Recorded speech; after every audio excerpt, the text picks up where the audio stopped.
নমস্কাৰ আপোনালোক সকলোকে পুনৰবাৰ স্বাগতম জনাইছো মই মজিদ বন্ধুসকল লগতে চাওক আজি 9টা গুৰুত্বপূৰ্ণ খবৰ প্ৰথমটো খবৰ দেশত পুনৰ বিজেপিৰ নেতৃত্বত গঠন হল এনডিএৰ চৰকাৰ আৰু একেৰাহে তৃতীয়বাৰলৈ প্ৰধানমন্ত্ৰী ৰূপে শপত ললে নৰেন্দ্ৰ মোদীয়ে দেওবাৰে সন্ধিয়া 7:15 ৰাষ্ট্ৰপতি ভৱনত অনুষ্ঠিত হয় শপত গ্ৰহণ অনুষ্ঠান আৰু এই অনুষ্ঠানত উত্তৰ পূবৰ পৰা মুঠ 3গৰাকী মন্ত্ৰীসহ সৰ্বমুঠ 72গৰাকী সাংসদে ললে মন্ত্ৰিত্বৰ শপত আৰু এই অনুষ্ঠানত উপস্থিত থাকে ভাৰতৰ কেইবাখনো চুবুৰীয়া ৰাষ্ট্ৰৰ ৰাষ্ট্ৰনেতা পৰৱৰ্তী খবৰ প্ৰধানমন্ত্ৰী মোদীৰ শপত গ্ৰহণৰ দিনটোতে দেশত ভয়ংকৰ ঘটনা জম্মু কাশ্মীৰত তীৰ্থযাত্ৰীৰ বাছলৈ লক্ষ্য কৰি সন্ত্ৰাসবাদীৰ ভয়ংকৰ গুলীবৰ্ষণ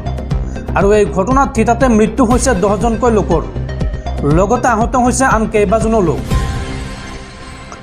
সন্ত্ৰাসজৰ্জৰ জম্মু কাশ্মীৰত পুনৰ ভয়ংকৰ ঘটনা এইবাৰ তীৰ্থযাত্ৰীৰ বাছলৈ লক্ষ্য কৰি সন্ত্ৰাসবাদীৰ গুলীবৰ্ষণ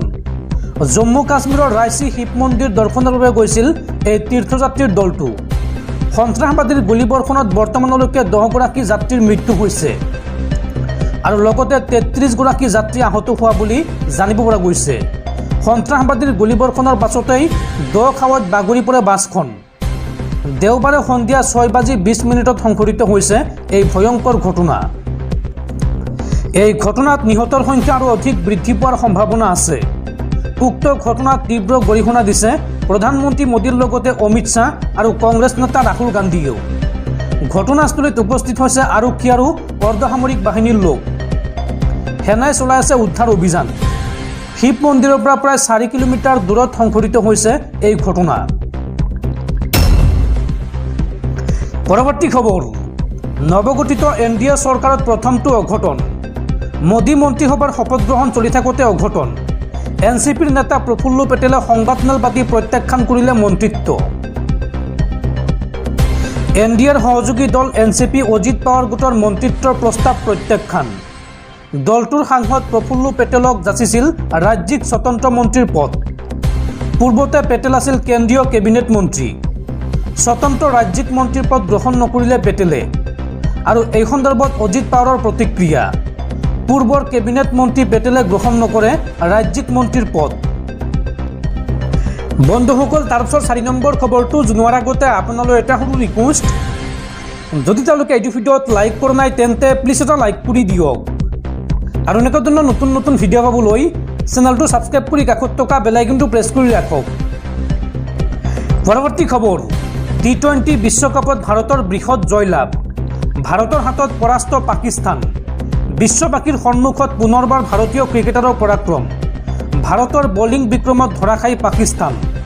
6 ৰানত জয়লাভ ৰোহিত বাহিনীৰ পৰৱৰ্তী খবৰ ৰাজ্যবাসীলৈ ভাল খবৰ নৱগঠিত মোদী মন্ত্ৰীসভাত স্থান পালে 2 অসমীয়া প্ৰতিনিধিয়ে মোদী মন্ত্ৰীসভাৰ কেবিনেট মন্ত্ৰীৰূপে শপত ল'লে অসমৰ প্ৰাক্তন মুখ্যমন্ত্ৰী সৰ্বানন্দ সোণোৱালে আৰু ৰাজ্যিক মন্ত্ৰী হিচাপে শপত ল'লে পবিত্ৰ মাৰ্ঘেৰিটাই অসমৰ এই দুগৰাকী প্ৰতিনিধিক দিয়া হৈছে মন্ত্ৰিত্ব পৰৱৰ্তী খবৰ আগন্তুক 6 মাহৰ ভিতৰত ভংগ হ'ব মোদী চৰকাৰ 6 মাহৰ পিছত দেশত আকৌ হ'ব লোকসভা নিৰ্বাচন নৱগঠিত এনডিএৰ চৰকাৰক লৈ এই বিস্ফোৰক মন্তব্য ছত্তীশগড়ৰ প্ৰাক্তন মুখ্যমন্ত্ৰী তথা জ্যেষ্ঠ কংগ্ৰেছী নেতা ভূপেশ বাঘেলৰ 6 মাহতে ভংগ হ'ব মোদী চৰকাৰ আৰু 6 মাহৰ পিছত দেশত আকৌ হ'ব লোকসভা নিৰ্বাচন